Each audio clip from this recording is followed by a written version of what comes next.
if you are a biologically born female,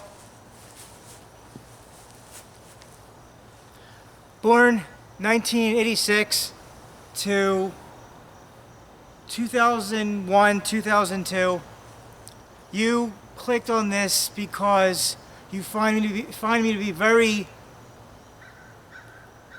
hot and sexy.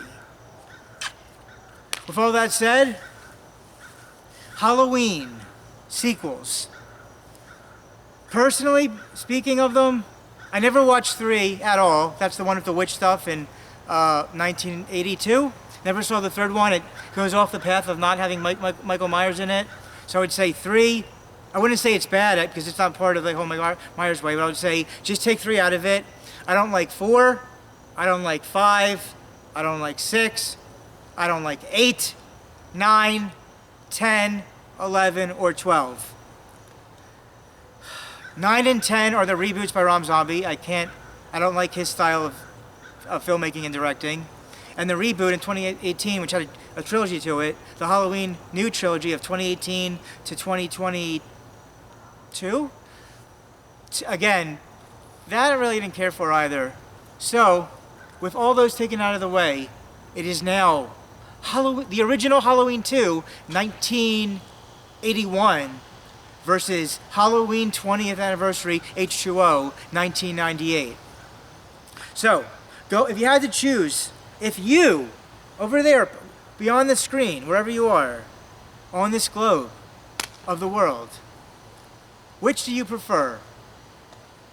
Halloween 2 from the early 80s, or the 20-year anniversary sequel, Halloween H2O, which is more of in the late 90s? Well, I'll tell you the one thing that I liked about the end of 7, H2O, that they had to, unfortunately, Total Recon in the beginning of 8, which came out in 2002, the one with Busta Rhymes and that hot and sexy woman from that TV show. You know which woman I'm talking about with that one. No, not the sci-fi one. No, the one in the comedy TV show. That was like had a husband and whoever else in it. But not to get too far off track. I'm sure if you've clicking on this, you've probably already seen most of the franchise already, including 7, so this shouldn't be considered a spoiler.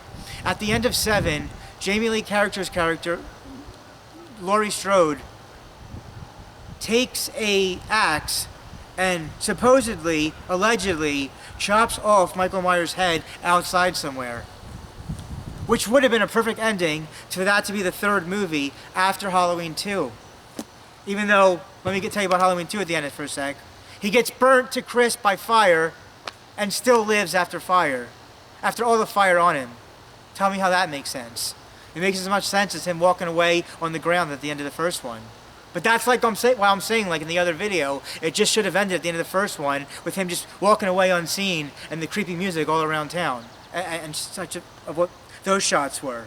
So, had there not been an 8th movie a few years later after Halloween 7 with it chopping off the neck, I would have said, okay, that is a really well done, thought up ending to chop his head off for real and have no more of these. But like I said, when they did Terminator 3, Rise of the Machines 12 years later after 2, franchises like all those kind never end and they never die. So again, back to the point of the matter. Which do you prefer, Halloween 2 or Halloween H2O? Halloween early 80s of the first official sequel, or the one that came out in the 90s with some of those up-and-coming actors? Just for continuity purposes, I'm going to have to go with Halloween 2 from the early 80s. There's a lot wrong with that 7th movie, where I'm just going to have to go with the early 80s sequel, the first original sequel, than whatever they were doing with the 90s one. But again, I don't like 4, 5, 6, 8, 4, 5, 6, 8, 9, 10, 11, 12, 13 of the trilogy towards the end. So, again, if you wish, comment in the comments down below what your thoughts are with the Halloween sequels, and I'll see you in the next video.